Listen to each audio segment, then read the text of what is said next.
My name is Sarah. I'm 38, a corporate lawyer in Chicago. And 2 years ago, I set fire to the carefully constructed life I'd spent decades building.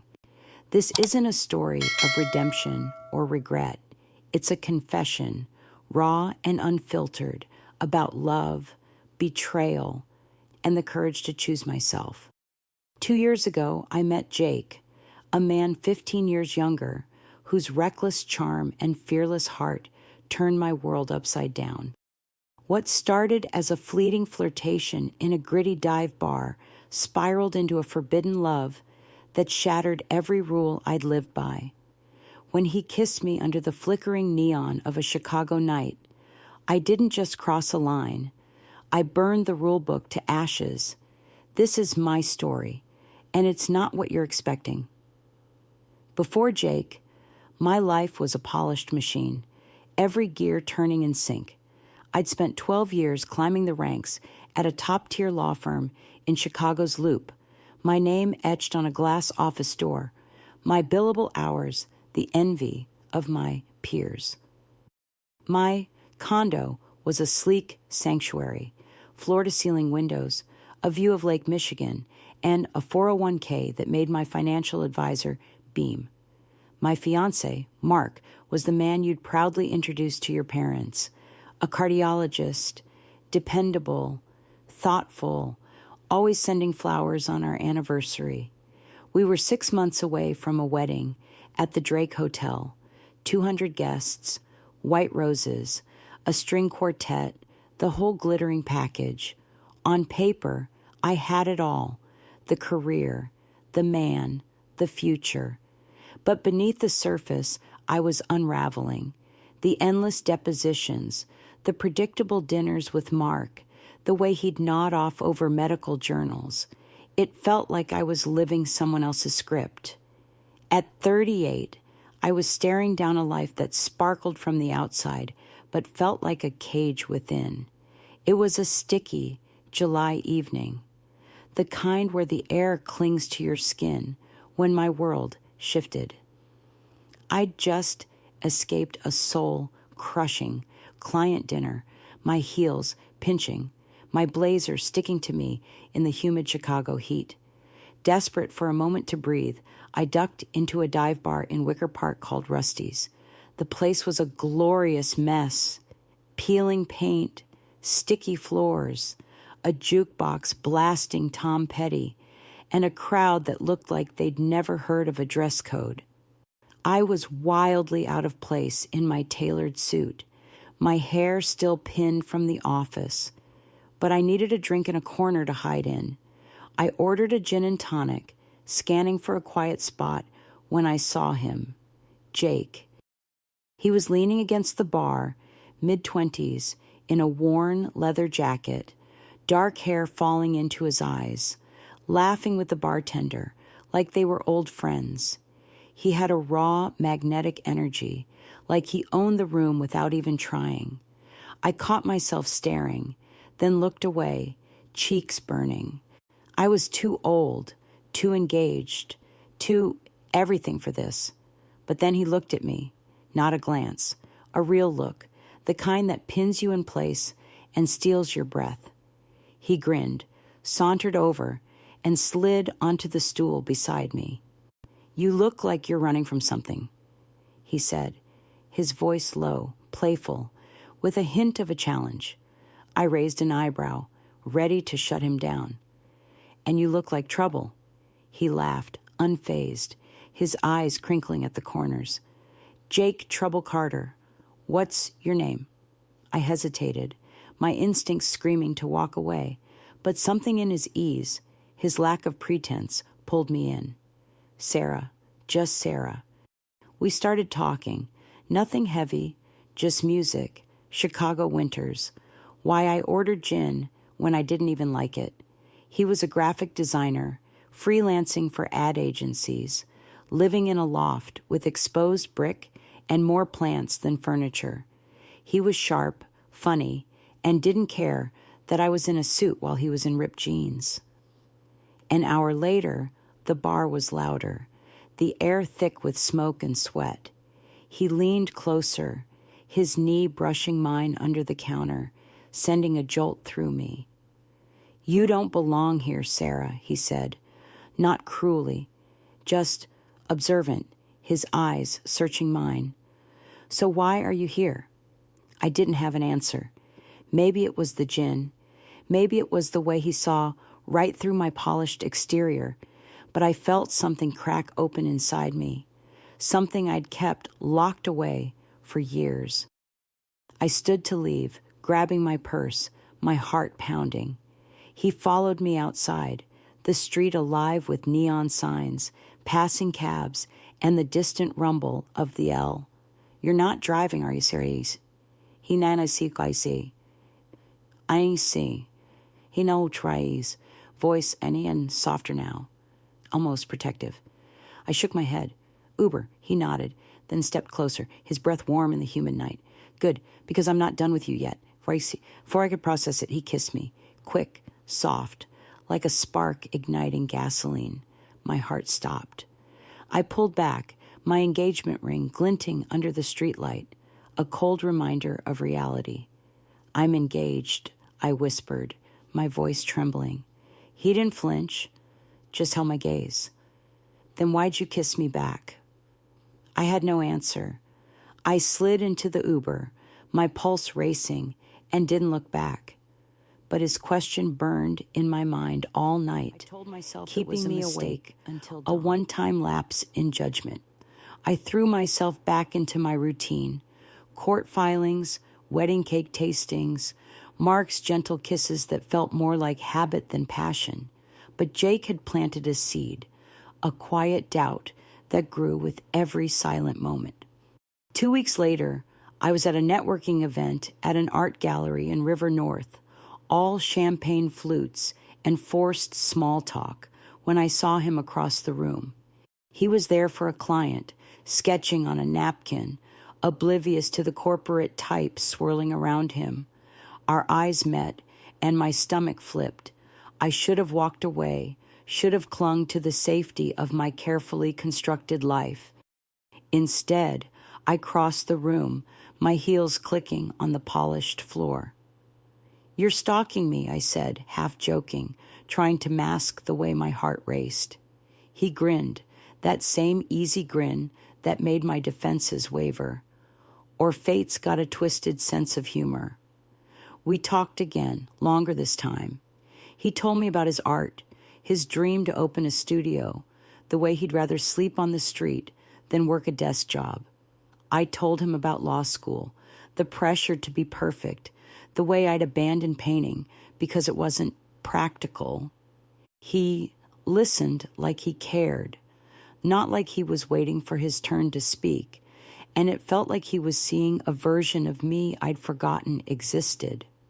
That night, we ended up at a taco truck on Division Street, sitting on a curb, grease-stained napkins between us. It was the most un-Sarah thing I'd done in a decade, and it felt like freedom.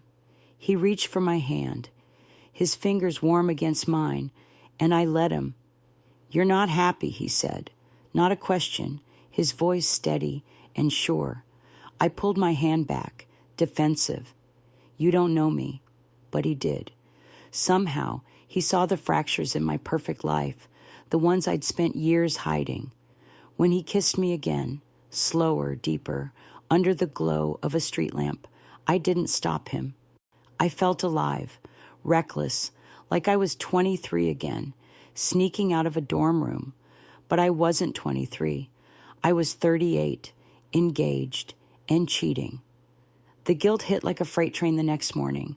I stared at Mark over breakfast, his eyes glued to his phone, and felt like a fraud. I swore I'd end it with Jake, that I'd claw my way back to the woman I was supposed to be. I texted him, "We can't do this. I'm sorry." He replied, "Meet me one more time. Let me say goodbye." Against every shred of logic, I agreed. We met at a park near Lake Michigan, the skyline shimmering in the distance, the air thick with summer's end. He didn't beg or plead. He just looked at me, his eyes steady, piercing. You're scared, he said, not of me, but of wanting something real. My throat tightened, tears threatening to spill. He was right. I'd spent years building a life that looked right, not one that felt right.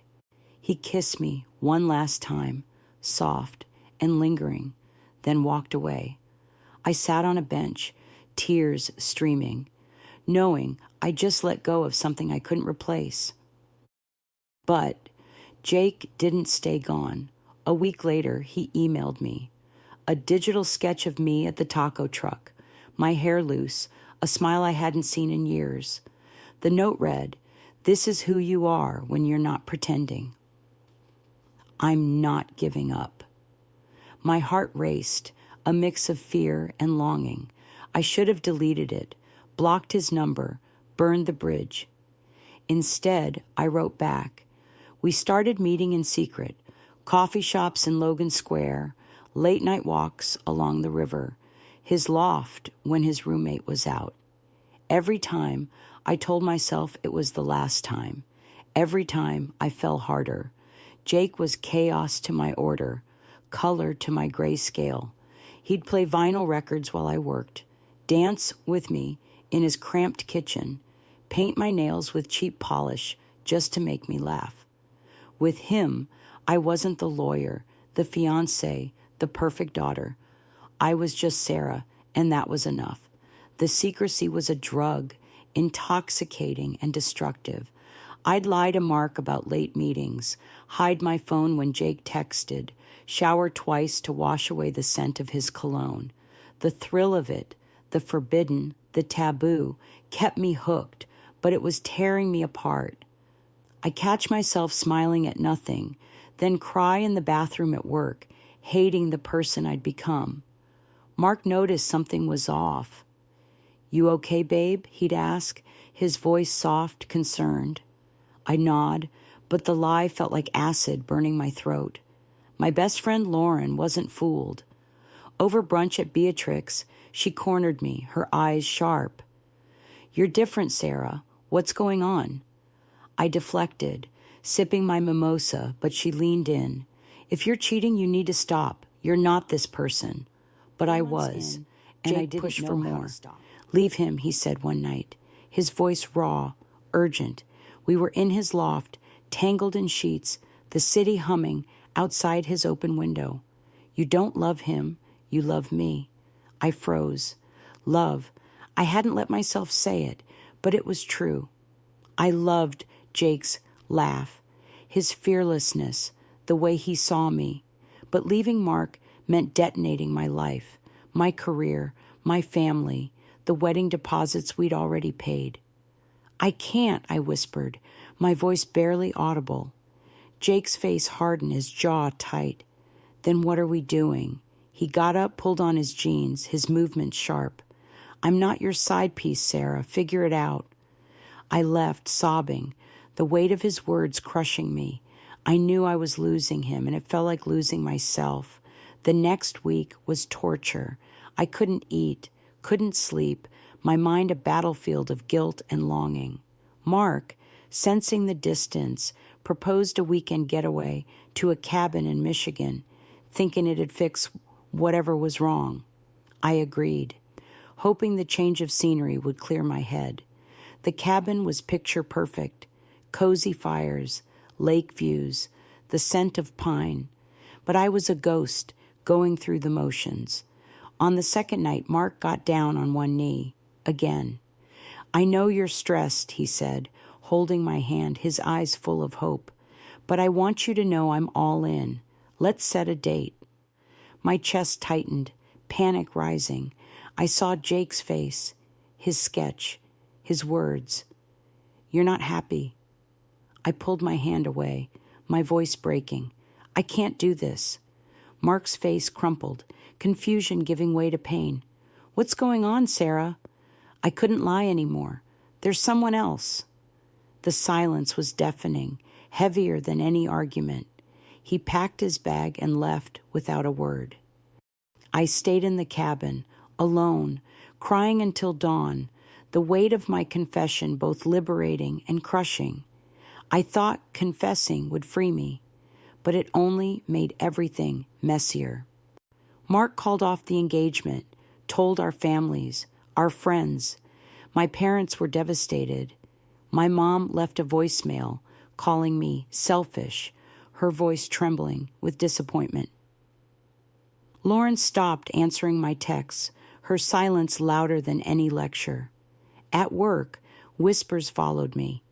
Someone had seen me with Jake at a cafe, and the gossip spread like wildfire. I was the lawyer who threw away a perfect life for a fling. Jake was there, though, steady in a way I didn't expect. He held me when I cried, cooked me pancakes at midnight, told me I was enough. But even he couldn't shield me from the fallout. His friends, mostly artists in their 20s, didn't get it. She's like old. I overheard one say at a gallery opening, their words sharp as a blade. Jake shut it down, his voice firm, but the sting lingered. I was 38, with crow's feet and a mortgage. He was 23, with dreams bigger than his bank account. What were we doing? The tension built, a storm waiting to break. It exploded at a firm dinner, a black tie event at the Palmer House I couldn't skip. Jake came as my +1, looking sharp in a borrowed suit, but he was a fish out of water among the partners and their polished spouses. One senior partner, half drunk on bourbon, pulled me aside, his breath sour. He's cute, Sarah, but come on, you're throwing away your career for a kid? I forced a laugh, my cheeks burning, but inside I was crumbling. Jake overheard, his jaw tight, his eyes dark with hurt. In the car, he snapped, his voice low and furious. I'm not a kid. I'm here, fighting for us. Are you? I didn't answer, my throat too tight, my mind a mess of shame and fear, the judgment, the whispers, the weight of it all. It was too much. I told him I needed space. He nodded, his eyes wet, his voice barely a whisper. You know where to find me. For 2 weeks, I drowned in my own head. I missed Jake's voice, his touch, the way he made me feel alive. But I also missed the old Sarah, the one who had it all together, who didn't lie or sneak or hurt people. I started therapy, spilling everything to a stranger who didn't judge. She asked one question that cut through the noise. What do you want? I didn't know. I wandered the city, my thoughts a tangle, my heart heavy. One night, I found Jake's sketch in my drawer, the one from the taco truck. I stared at it, at the woman I was with him, free, real, happy.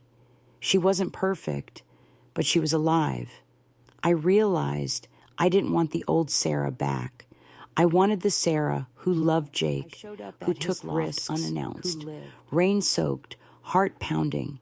He opened the door, surprised but guarded, his eyes searching mine.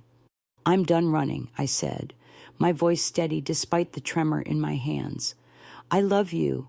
I don't care about the age gap, the gossip, any of it. I want us. He didn't say anything, just pulled me inside and kissed me, hard and desperate, like it was the first time. We didn't fix everything that night, but we started. I quit the firm, took a job at a smaller practice with better hours, where I could breathe again. Jake opened his studio, and I was his first client, commissioning a mural for my new office, a vibrant, chaotic piece that felt like us. We moved in together, a cozy apartment with a view of the L tracks, where the rumble of trains became our soundtrack. My parents came around slowly, their disappointment softening into cautious support. Lauren did too, after a long talk over wine, her hug tighter than her words. The whispers faded, or maybe I stopped caring, but it wasn't all smooth sailing. The world doesn't make it easy for a couple like us. People stare when we're out together, their eyes narrowing, Their whispers sharp, calling me a cougar, him a boy toy. My colleagues still raise eyebrows, their politeness thin as glass. His friends, though warmer now, sometimes slip, making dumb jokes about my age that land like punches.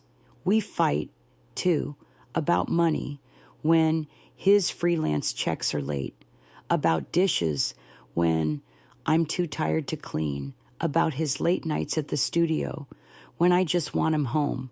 But we laugh more, and that's what saves us. We dance in our kitchen to old jazz records, paint each other's toenails with glitter polish, plan trips to places we can't afford, New Orleans, Paris, a cabin in the Smoky Mountains. I'm 39 now, he's 24, and we're building something real, brick by messy brick. The hardest moments come when I doubt myself. Late at night, when he's asleep, his arm heavy across my waist, I wonder if I've made a mistake. I think about the life I could have had with Mark, stable, predictable, approved by everyone. I think about the whispers, the judgment, the way my mom still looks at Jake like he's a phase. But then Jake wakes up, pulls me close, and murmurs, "We're not their story, we're ours." And he's right. I spent years trying to be the woman everyone wanted. Perfect daughter, perfect lawyer, perfect fiancé. With Jake, I'm just Sarah, and that's the best version of me I've ever known. Rebuilding my life wasn't just about Jake. It was about rediscovering myself. Therapy became my lifeline, a space to untangle the guilt, the shame, and the fear that I'd thrown away something good for something fleeting. My therapist, Dr. Ellis, had a way of cutting through my defenses. "You didn't just choose Jake," she said one session, her voice calm but firm. "You chose yourself. That's what scares you." She was right. For years, I'd lived for others. My parents' expectations, my firm's demands, Mark's vision of our future. Jake was the catalyst, but the real rebellion was choosing a life that felt true to me. I started painting again, something I hadn't done since college. My first canvas was a mess, bold slashes of red and blue, no plan, just emotion. Jake hung it in our living room, calling it perfect chaos. It wasn't perfect, but it was mine. My relationship with my parents took longer to mend. After months of strained calls, I invited them to dinner at our apartment. I was nervous, my hands shaking as I set the table, but Jake was calm, chopping vegetables, humming to Miles Davis. My mom arrived first, her eyes scanning the small space, lingering on Jake's art supplies in the corner. My dad was quieter, his usual warmth muted. Over dinner, roasted chicken, Jake's attempt at risotto. We talked, haltingly at first. I told them about my new job, my painting, the way Jake made me laugh. My mom's face softened when Jake described his studio, his passion for art lighting up the room. By the end of the night, she hugged me, her grip tight. "I just want you to be happy," she whispered. It wasn't full acceptance, but it was a start. Work was another battle. The legal world is small, and gossip travels fast. At my new firm, I was a scandalous hire for months, my colleagues' smiles tinged with curiosity. I kept my head down, focusing on my cases, but the whispers followed me to conferences, client meetings, even the courthouse.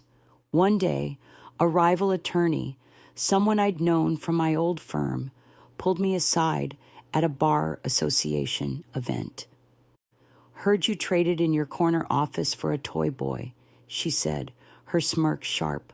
I wanted to sink into the floor, but I didn't.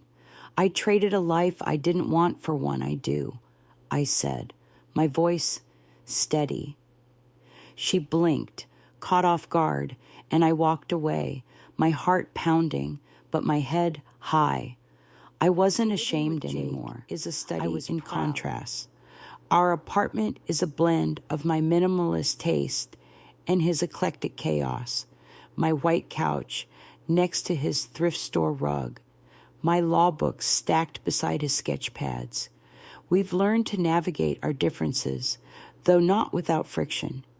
Money is tight some months, especially when his freelance gigs dry up. I'm practical, budgeting for groceries and utilities, while he's impulsive, splurging on art supplies or late-night pizza. We argue, but we've gotten better at talking it out, sitting cross-legged on the floor, passing a bottle of wine back and forth. He's taught me to loosen up, to say yes to midnight diner runs or impromptu road trips to Wisconsin.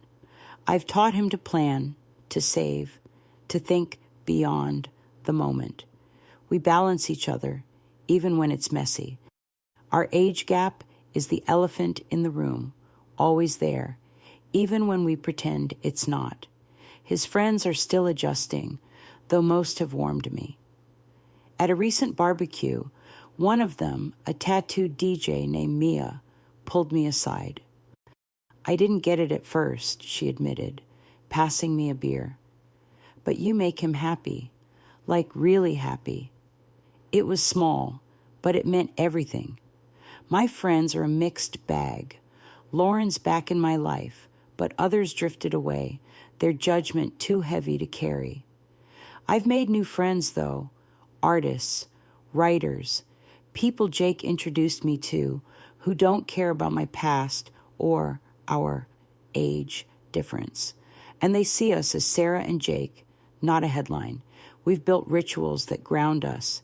Sunday mornings are for coffee and crosswords, sprawled on our balcony, the city waking up below. Friday nights are for art, him sketching, me painting, music filling the apartment. We take turns picking the playlist, his indie rock clashing with my jazz. But somehow it works. We cook together, though he's better at it, teaching me how to make his mom's gumbo or a perfect omelet. We're not perfect, but we're real, and that's enough. I don't know what the future holds. Maybe we'll get married in a quiet ceremony, just us and a few friends, no fuss. Maybe we'll have a kid, or maybe we'll just adopt a dog and call it a day. Maybe we'll grow old together, laughing at our creaky joints, or maybe we'll crash and burn in a blaze of passion. But right now, I know I love him, and he loves me, and that's enough. I wake up every day choosing him, choosing us, and that choice feels like freedom. The whispers haven't stopped completely. At a recent firm event, a colleague asked, half joking, if Jake was my midlife crisis. I laughed, not because it was funny, but because I felt sorry for her. She didn't know what it was like to risk everything for love, to feel alive in a way that scares you. I do, and I wouldn't trade it for anything. I'm sharing this story because I know I'm not alone. Maybe you've loved someone you shouldn't, broken rules that felt wrong to keep, or fought for a life that's yours, no matter what the world thinks. Your story matters, and I want to hear it. Subscribe to The Cheater's Diary, hit that like button, and drop your confession in the comments below. We're building a community here, one raw, messy, beautiful story at a time. Thanks for listening, and I'll see you in the next one.